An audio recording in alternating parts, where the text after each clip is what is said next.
नाजरीन अस्सलामु अलैकुम वरहमतुल्लाहि वबरकातुहू।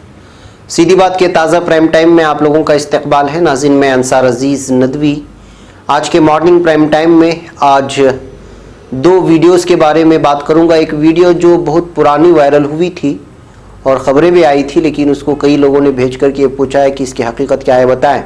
उसकी कुछ तफसीलात मैं आपके सामने रखता हूँ। इस वक्त बिहार जहानाबाद में फ़िरक़ावाराना तशद्दुद फूट पड़ा है। जैसा कि आप जानते हैं 144 का निफाज है और एक शख्स की जान जाने की खबरें आ रही हैं। उसकी भी क्या तफसीलात है वो आप लोगों के सामने रखने की कोशिश करता हूँ। कश्मीर में लगातार 68वें दिन भी आम ज़िंदगी मुतासिर रही और हुकूमत इश्तिहार देकर डरने की ज़रूरत नहीं है, इस तरह की बातें कह रही है, वो उस पर भी हम लोग बात करेंगे। इसके अलावा केरल में 14 साल में शौहर समेत 6 लोगों के कत्ल के मुलजिम को 6 दिन की पुलिस हिरासत में दिया गया है। तेल कंपनियों का एयर इंडिया को अल्टीमेटम है, अदायगी न होने की सूरत में ईंधन न देने की बात की गई है, जिससे पता चलता है कि हिंदुस्तान की मईशत का क्या बुरा हाल हो रहा है। वैकैफ इन तमाम चीज़ों पर हम लोग नज़र करते हैं और तबसरा करते हैं। उससे पहले आप लोगों से दरख्वास्त है कि जिन लोगों ने हमारे चैनल को सब्सक्राइब नहीं किया है वो सब्सक्राइब कर ले और हमारी इन वीडियोस को दूसरों तक पहुंचाने में हमारी मदद करें। वैकैफ नाज़रीन, आइए सबसे पहले बात करते हैं बिहार के जहानाबाद में जुमा को फ़िरक़ावाराना तशद्दुद के ताज़ा मामले में एक शख्स की मौत हो गई है, जबकि एक सिक्योरिटी एहलकार समेत 3 लोग जख्मी हैं। यहाँ जुमेरात को दरकार विसर्जन के दौरान 2 कम्युनिटी के बीच झड़प हुई थी। जिला मजिस्ट्रेट नवीन कुमार ने जुमा को हुए तशद्दुद में एक शख्स की मौत और 3 लोगों के जख्मी होने की तस्दीक की है। उन्होंने बताया कि जगारगंज के बाशिंदों ने जुमा सुबह को गौ रक्षमी कॉलोनी में विष्णु यादव और बट्टू कुमार पर हमला किया। विष्णु कुमार की मौत हो गई, जबकि बट्टू के पैर में गोली लगी है। बट्टू का इलाज चल रहा है। जिला मजिस्ट्रेट ने कहा, हमने जगारगंज के 12 लोगों को गिरफ्तार किया है, उनके घरों से कई तलवार जब्त भी किए हैं। उन्होंने ये भी कहा कि गोलियां चलाने के बाद हमलावरों ने मौके पर पहुंचे सिक्योरिटी एहलकारों पर पत्थर फेंके। इस मामले में रैपिड एक्शन फोर्स का एक कमांडो और एक मकामी जख्मी हो गया। उनका हॉस्पिटल में इलाज चल रहा है। उन्होंने कहा कि हालात कशीदा हैं लेकिन काबू में है। पटना में पीटीआई भाषा से डीजीपी गुप्तेश्वर पांडे ने एक शख्स की मौत और सिर्फ एक शख्स को गोली लगने की तस्दीक की है। इन्होंने इसके लिए शरपसंद अनासरों के बीच झड़प को जिम्मेदार ठहराया है, जिसके बाद एक फरीक ने गोली चला दी। डीजीपी ने कहा कि हालात पर जुमेरात को ही काबू पा लिया गया था। मूर्तियों का विसर्जन भी देर शाम हुआ। जुमेरात को जब अरवाल मोड़ के नजदीक मूर्तियां विसर्जन के लिए ले जाई जा रही थी, तब जुलूस पर पत्थर फेंका गया था। अकीदतमंदों ने उसके लिए वहां खड़े दूसरी कम्युनिटी के लोगों को जिम्मेदार ठहराया था, जिसके बाद दोनों तरफ से भारी पथराव हुआ और उसमें 14 लोग जख्मी हो गए। उन्होंने बताया कि शरपसंद भीड़ ने इलाके की कई दुकानों में आग लगा दी थी। सीआरपीसी की दफा 144 लगाई गई है और भारी तादाद में सिक्योरिटी एहलकार तैनात किए गए हैं। जिला मजिस्ट्रेट और एसपी ने इलाके में डेरा डाला, तब जाकर हालात काबू में आए हैं। दैनिक भास्कर की एक रिपोर्ट के मुताबिक जुम्मा को कई इलाकों में तशद्दुद के वाक़यात हुए। जहानाबाद के प्यारी मोहल्ला, ठाकरबाड़ी, अंबेडकर नगर, पंच मोहल्ला और मोहल्ला चक में भी माहौल कशीदा है। इंतजामिया के साथ रैपिड एक्शन फोर्स की टीम शहर में गश्त कर रही है। पूरा शहर छावनी में तब्दील कर दिया गया है। पुलिस ने लोगों से अफवाहों पर ध्यान न धरने की अपील की है। साथ ही लोगों से जरूरी काम पड़ने पर ही घर से निकलने को कहा है। डीएम और एसपी भी शहर में घूम घूम कर जायजा ले रहे हैं। एहतियात के तौर पर इंटरनेट खिदमत बंद कर दी गई है। नाज़रीन, ये वीडियोस कल से वायरल हो रहे हैं, जैसा कि आप देख रहे हैं इसके पीछे, तो ये बिहार के जहानाबाद के हैं। फौरी तौर पर ये वीडियोस वगैरह सहाफत में नहीं दिखाई जाती ताकि जो है मामला तशद्दुद मज़ीद इख्तियार ना करे। अब जहानाबाद की ये खबरें और वीडियोस निकल और फुल वायरल हो रही हैं। पूरे वीडियोस में बहर कैफ माहौल को अमन बनाए रखना हम तमाम समाजों की और हर धर्म के लोगों की जिम्मेदारी है, जैसा कि पुलिस और रैपिड एक्शन फोर्स वहाँ पर कोशिश कर रही है अमन को बहाल करने की।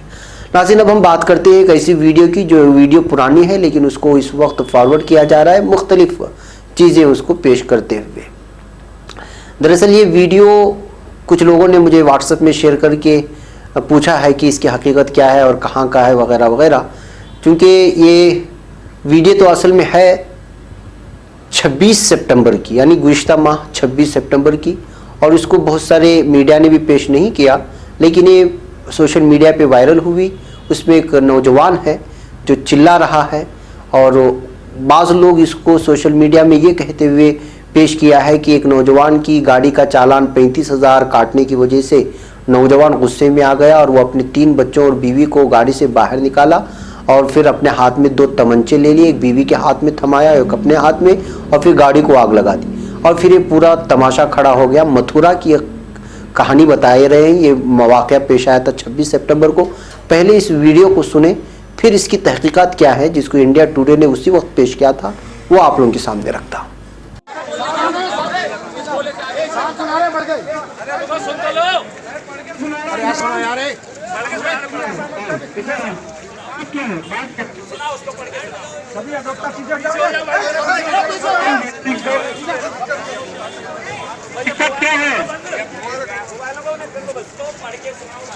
समझदार है यार भैया, शांति से हम तेरे साथ है यार, तेरा बालू ज्यादा नहीं होगा। अरे हम तो सब तेरे साथ हैं यार। अरे सेक्रेटरी साहब की बात तो सुन लो यार। क्या कह रहे हैं? सेक्रेटरी जो कहते हैं पत्थर की लकीर है यार, बात तो कर ले। ठीक है, इनसे मदद मांगने जाएंगे हम और इन्हें 10,000 रुपए घूस देंगे, कट्टा ना खरीद के लाएंगे। क्यों भाई? हमारी बात सुनी जाएगी। ये देखो खुली अनाउंसमेंट, मेरे पास कोई आया या फिर किसी ने जान छोड़ने की हिम्मत की, ये गोली मार लेगी अपने आप को मेरे माथे ही।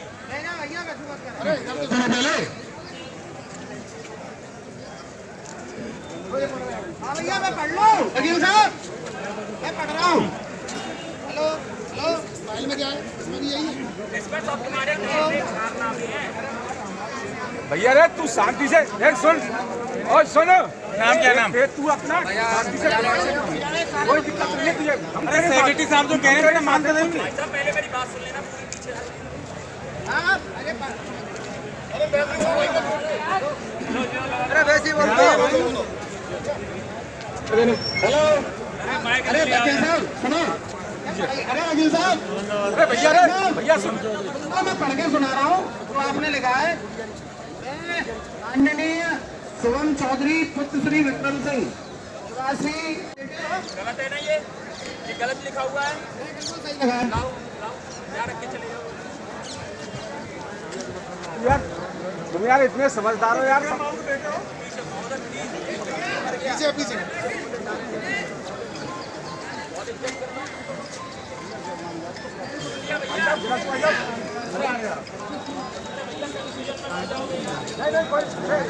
हमारा कोई मतलब नहीं है तुमका। ठीक है, हमसे क्यों? पीछे हो जाओ, पीछे हो सब लोग। अरे पीछे करो, कुछ नहीं कर रहे, हम तुम्हारे साथ हैं। हिम्मत रखो, हम तुम्हारे साथ हैं। तुम हिम्मत रखो। कैसा है ये जो युवा है ना, हमारा देश युवाओं का देश है पूरे वर्ल्ड के अंदर। जितने युवा हमारे पास है 16 से 28 के, उतने किसी कंट्री के पास नहीं है। लेकिन दिक्कत पता है कहाँ पर है?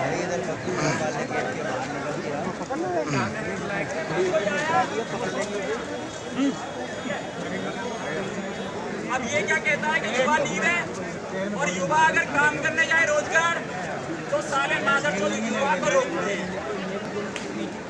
मैं कम से कम 80,000 लोगों को रोजगार देता हूँ और पैसा देता हूँ दिल्ली से बैठ के अपनी कंपनी से। ये साले मेरी मार रहे हैं, बताओ क्या किया जाए? अच्छा होता क्या है मैं आपको बताता हूँ। 130 करोड़ लोग वोट देने वाले, कितने करोड़? 130 करोड़। 120 करोड़ जो वोट देने घर से निकलते हैं, 10 करोड़ अंबानी, टाटा, बिरला, श्याम सुंदर, पहलवान, लक्ष्मी नारायण, ये घर से वोट देने जाते ही नहीं। लेकिन हक लेने के लिए जब 120 करोड़ खड़े होते हैं, जिन्होंने सरकार बनाई है और मोदी बनाया है, तो पता है जब किसान जाते हैं तो क्या होता है? पानी फेंक के वापस भेज देते हैं। 20 करोड़ को कभी हक नहीं मिलता। अब रह कौन से गए? अब रह कौन से गए? समझदार हो, हिम्मत मारो दे दो, मैक दे दो भाई। बोलो बोलो बोलो हिम्मत से काम। आराम से। क्या इतना क्यों एक्साइट हो रहे हो यार? एक्साइट अंकल, ये एक दिन का खेल है। नाजरीन गिरामी, सीधी बात अपने मेंबरशिप कार्ड के ऑफर के बाद ताजिरों के लिए लेकर आ रहा है एक और अनोखा ऑफर। अपने हलाल तिजारत का इश्तिहार यानी एडवर्टाइजमेंट 1 साल के लिए सीधी बात में करें और पूरे 60% रियायत पाएं। जल्दी करें, कहीं देर ना हो जाए। मजीद जानकारी और तफसीलात के लिए इस नंबर पर व्हाट्सएप करें नंबर है 9663027449। बताया जा रहा है कि ये हाई ड्रामा जो पेश आया है इंडिया टुडे की रिपोर्ट के मुताबिक ये मथुरा का है और 26 सितंबर का है। वहाँ पे एक नौजवान मोदी हुकूमत से नाराज़ दिखाई दे रहा है और अपने बयान में मुख्तलिफ़ किस्म के जो है मोदी हुकूमत पर जो है इल्ज़ामात लगा रहा है कि वो किस तरह से लोगों को ठगती है और बड़े बड़े लोगों को जो है वो अपना सरमाया देती है वगैरह वगैरह। ये वीडियो में जो बयान कर रहे हैं उसको गौर से सुनने से आप लोगों को पता चलेगा, आपने सुन चुका होगा। इसका नाम शुभम चौधरी बताया जा रहा है जो मथुरा का रहने वाला है और उसके बाद इसने अपने हाथ में तमंचा लेकर के दो पुलिस वालों को भी जो है भगाया और उनको जो है शूट करने की कोशिश की। इस तरह की भी वीडियो वायरल हुई थी, लेकिन कॉपीराइट के चक्कर में हम वो वीडियो आपको दिखा नहीं पाएंगे, इसलिए कि दूसरे मीडिया ने उसको दिखाया था। बहरकैफ ये वीडियो हमको फैलते हुए हमको मिली है, जिसने पूछा है कि इसकी हकीकत क्या है, तो ये वीडियो आप देख लें। बहरकैफ पुलिस का कहना है कि उसको उसी वक्त उसके साथ जो खातून थी और जो बच्चे थे, उन बच्चों को भी जो है 3 बच्चे थे। वो कहा है कि वो पहले तो उसने बीवी को उस खातून को अपनी बीवी कहा, उसके बाद उसने बहन कहा, उसके बाद कहा कि उसकी बिजनेस पार्टनर है। अलग अलग किस्म की जो है वो बातें बयान करता रहा इस दौरान। लेकिन बहुत सारी चीज़ें सामने आई कि एक बात तो साफ निकल करके आई कि वो मोदी हुकूमत से जो है नाराज़ था और उसके साथ कुछ शायद नाइंसाफ़ी हुई थी। लेकिन बाद में बाज़ लोगों ने जो है इसको इस अंदाज में पेश किया कि ये पुलिस वालों ने उसके कार का चालान काटा था 35,000, इसलिए वो गुस्से में आ गया। लेकिन चूंकि उसके हाथ में तमंचे भी थे और आप देख रहे होंगे कि वहाँ पे एक सड़क किनारे बैठे हुए हैं, 3 बच्चे हैं और एक खातून है, तो ये सारा ड्रामा हुआ उसी वक्त। ये उस वक्त की वीडियो है, 26 सितंबर की वीडियो है, हाल फिलहाल के आज या कल की वीडियो नहीं है। ये मथुरा का वाक़या है 26 सितंबर का। बहरकैफ नाज़रीन, अब हम चलते हैं कश्मीर की जानिब कि कश्मीर में क्या हो रहा है। कश्मीर में आम जिंदगी जुमा को लगातार 68वें दिन भी मुतासिर रही। अहम बाजार बंद रहे, सरकारी गाड़ियां सड़कों से नदारद रहीं, हुक्काम ने ये जानकारी दी। इस बीच जम्मू कश्मीर इंतज़ामिया ने मकामी अखबारों में पूरे सफ़े का इश्तिहार जारी करके लोगों को दहशतगर्दों की धमकियों से न डरने और अपनी आम सरगर्मियों को बहाल करने को कहा है। कश्मीर वादी में 5 अगस्त से लगातार बंद जारी। मरकजी हुकूमत के जरिए 370 के अक्सर एहतिमामों को रद्द करते हुए जम्मू कश्मीर की खुसूसी रियासत का दर्जा ख़त्म करके उसको 2 यूनियन टेरेटरी में बांट दिया गया था। इसके बाद से यहाँ बंद जारी है और मुवासलाती ज़राए पर पाबंदियाँ लगी। इसकी वजह से आम जिंदगी मुतासिर है, बाजार बंद है और पब्लिक ट्रांसपोर्ट सड़कों से लगभग नदारद है। ये देखिए हुकूमत की जानिब से जारी करदा वहाँ का इश्तिहार है, जिसमें डरने की कोई ज़रूरत नहीं है, इस तरह से जो है लिखा गया है। हुकाम ने बताया कि नमाज के मद्देनज़र श्रीनगर समेत कश्मीर के हसास इलाकों में नज़्म नस्क बनाए रखने के लिए सिक्योरिटी एहलकारों की तैनाती की गई है। उन्होंने ये भी बताया कि शहर और पूरी घाटी में कहीं भी पाबंदी नहीं है। हालांकि घाटी के हसास इलाकों में हर जुमा को पाबंदी लगाई जाती है। इंतज़ामिया की दलील है कि मफाद परस्त अनासिर मुजाहरे के लिए बड़ी मस्जिदों और मजहबी मकामात पर बड़ी तादाद में लोगों को जमा कर सकते हैं। हुकाम ने बताया कि कश्मीर में अहम बाजार बंद रहे। हालांकि कुछ वेंडरों ने TRC चौक, लाल चौक, शाहरा पर दुकानें लगाई थी। उन्होंने बताया कि श्रीनगर समेत घाटी के दूसरे अजला में प्राइवेट गाड़ियां सड़कों पर चलती नजर आईं। हालांकि निजी गाड़ियों की तादाद जुमेरात के मुकाबले बहुत कम थी। हुकाम ने बताया कि हिंदुवाड़ा और कुपवाड़ा इलाके को छोड़कर कश्मीर में 4 अगस्त से मोबाइल खिदमात लगातार बंद हैं। उन्होंने बताया कि घाटी में इंटरनेट खिदमात भी तब से बहाल नहीं हुई हैं। ये भी बताया गया है कि तलबा भी स्कूल और कॉलेज नहीं पहुंच रहे हैं। दरियासना खुसूसी दर्जा खत्म किए जाने के बाद लगाई गई पाबंदी के 68वें दिन होने के साथ जम्मू कश्मीर इंतजामिया ने मुकामी अखबारों में पूरे सफ़े का इश्तिहार जारी कर लोगों को दहशतगर्दों की धमकियों से न डरने और अपनी आम सरगर्मियों को बहाल करने को कहा है। बहरकैफ नाजरीन, ये बात साफ है कि अवाम किसकी धमकियों से डर रहे हैं पता नहीं है, लेकिन ये अज़बख़ुद अवाम की जानिब से ऐलान करदा शायद हड़ताल है। 370 के हटाए जाने के बाद वो अपनी नाराज़गी का इजहार शायद इसी तरह घरों में बंद होकर के देना चाह रहे हैं। कश्मीर के मुख्तलिफ अखबारों में शायद इश्तिहारों में कहा गया कि हमें दहशतगर्दों के सामने घुटने टेकना है। पिछले 70 साल से अब तक जम्मू कश्मीर के लोगों को गुमराह किया गया। वो शातिर मुहिम के मुतासिर रहे हैं। अपने मफाद के साथ प्रोपेगेंडा करते हुए दहशतगर्द, तशद्दुद, बर्बादी, गरीबी के लामुतनाही दायरे में उन्हें फंसाए रखा गया। इश्तिहार में हुकूमत ने कहा कि आम लोगों को अपने बच्चों को तशद्दुद, पत्थरबाजी और हड़ताल के दलदल में धकेलने के लिए उकसाकर अलहदगी पसंद अपने बच्चों को पढ़ाई, रोजगार और पैसा कमाने के लिए मुल्क से बाहर भेजते हैं। इश्तिहार में ये भी कहा गया कि दहशतगर्दों का डर दिखाकर लोगों को वर्गलाया जाता है। आज दहशतगर्द इसी तरह की चालें अपना रहे हैं, क्या हम उसे बर्दाश्त करते रहेंगे? हुकूमत ने लोगों से पूछा है कि क्या वो कई दिहाई पुराने डराने धमकाने की चालों के असर में आते रहेंगे? सरकार ने कहा कि घाटी की भलाई के लिए कश्मीर के लोगों को ये सोचना है। इश्तिहार में ये भी कहा गया, ये हमारा घर है, हमें इसकी भलाई और खुशहाली के बारे में सोचना होगा। डर क्यों? इतना ही नहीं, सरकार ने 2 महीने बाद सयाहों के लिए कश्मीर में पाबंदियां हटा दी हैं, लेकिन इलाके के कारोबारी इससे पुरजोश नजर नहीं आ रहे। कारोबारियों ने कहा कि यहाँ सयाहत वेंटिलेटर पर है, ये तब तक बहाल नहीं होगा जब मुवासलाती निज़ाम पर आयद पाबंदियाँ ख़त्म नहीं हो जाती। बहरकैफ नाजरीन, कश्मीर के ये हालात हैं। एक तरफ इश्तिहार दे दे करके यहाँ की मरकज़ी हुकूमत वहाँ के लोगों को लुभाने की कोशिश कर रही है, लेकिन कश्मीर के अवाम आप भी अपने घरों में बंद हैं। किसी भी तरह की वो हड़ताल खुद अज़ ब खुद ऐलान करदा हड़ताल है। अवाम घरों से बाहर आना ही नहीं चाह रहे हैं। हर कोई इस डर से है कि बाहर निकलने से न जाने कब क्या हो जाए। तो इस तरह से जो है पूरे 2 महीने के बाद 2 महीने से ज़ायद दिन गुजर गए, आज भी वहाँ की ज़िंदगी जो है आवाम के लिए अजीरन और जहन्नम बनी हुई है। वैसे नाज़रीन, अब केरला की बात करते हैं। केरला के कोझिकोड ज़िले में 14 साल के दौरान अपने शोहर समेत 6 लोगों को मुबैना तौर पर साइनाइड देकर कत्ल करने के इल्ज़ाम में गिरफ्तार 47 साल खातून जॉलीज जोसेफ और 2 दीगर मुलजिमीन को गुज़िश्ता जुमेरात को थालासेरी के फर्स्ट क्लास की जुडिशल मजिस्ट्रेट ने 6 दिन की पुलिस हिरासत में भेज दिया है। मामले की अगली समाअत 16 अक्टूबर को होगी।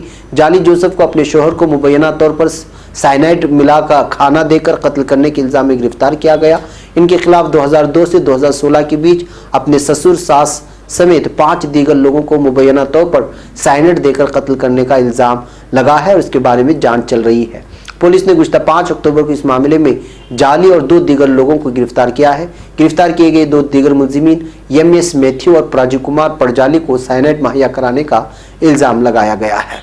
वैसे नाज़रीन, केरला की उस खातून की कहानी है जो अपने शोहर के ख़ानदान वालों को ख़त्म किया था। अब मईशत की बात करते हैं तो एयर इंडिया को अल्टीमेटम देते हुए पब्लिक सेक्टर की तेल कंपनियों ने जुमेरात को एयर इंडिया से महीने की एक मुश्त अदायगी 18 अक्टूबर तक करने को कहा है। साथ ही वार्निंग भी दी है कि ऐसा ना करने पर वो 6 घरेलू हवाई अड्डों पर ईंधन की फराहमी रोक देंगे। Indian oil, Bharat petroleum, Hindustan petroleum ने एयर इंडिया को खत लिखकर कहा है एक मुश्त माहवार अदायगी ना होने की वजह से बकाए ईंधन का बचा हुआ बिल में कमी नहीं आई है। नाज़रीन, आप लोगों को मालूम होना चाहिए कि 5000 करोड़ के करीब जो है बकाया एयर इंडिया का बाकी है और एयर इंडिया हुकूमत के मातहत में चलती है। इस बात से अंदाज़ा लगाया जा सकता है कि इस वक्त हिंदुस्तान की मईशत किस तरह सतह पर नीचे आती जा रही है। यहाँ तक कि जो है निजी कंपनियों को अल्टीमेटम देना पड़ रहा है कि वो ईंधन नहीं देंगे अगर उनका बकाया जात अदा नहीं होगी। इस बीच जनरल सेक्रेटरी प्रियंका गांधी ने भी मरकज़ की मोदी हुकूमत पर तंज करते हुए सवालिया अंदाज में पूछा है कि हुकूमत किसके लिए 76,000 करोड़ रुपए का कर्ज माफ़ कर रही है, जबकि गरीब किसान परेशान हैं और उन्हें जेल में डाला जा रहा है। प्रियंका गांधी ने ट्वीट करके कहा कि किसानों को जेल में डाला जा रहा है, मईशत खस्ता हाल है, लोगों को नौकरी से निकाला जा रहा है। मुंबई में पंजाब और महाराष्ट्र कोऑपरेटिव बैंक से वाबस्ता लोग चीख रहे हैं। उन्होंने पूछा, लेकिन भारतीय जनता पार्टी हुकूमत किसके लिए रेड कारपेट बिछाते हुए 76,000 करोड़ के कर्ज माफ कर रही है? कौन ले गया ये पैसा? प्रियंका गांधी ने आरटीआई के हवाले से एक न्यूज़ चैनल की इस रिपोर्ट को भी पोस्ट किया है, जिसमें कहा गया कि स्टेट बैंक ऑफ इंडिया ने 220 लोगों पर बकाया यानी 76,000 करोड़ रुपए से ज्यादा के कर्ज को राइट ऑफ ठंडे बस्ते में डालना कर दिया। यानी आमतौर पर जिस कर्ज को बैंक वसूल नहीं कर पाता उसे राइट ऑफ कर दिया जाता है, यानी कि उससे वसूला नहीं जाता, यानी उस सिलसिले में आंखें मूंद ली जाती हैं। ऐसा इस मरतबा एसबीआई ने 76 करोड़ रुपया कर्ज माफ कर दिया है और ये किनका है? ये प्रियंका गांधी हुकूमत से पूछ रही है। और दूसरी जानिब किसान परेशान हैं, बेरोजगारी की वजह से पूरे हिंदुस्तान में नौजवान परेशान हैं। वैसे नाज़रीन, आज के प्राइम टाइम में इतना ही। इंशाल्लाह फिर आपसे शाम में मुलाकात होगी कुछ और खबरों के तबसरे के साथ। तब तक के लिए इजाज़त। अस्सलामु अलैकुम रहमतुल्लाहि व बरकातहू।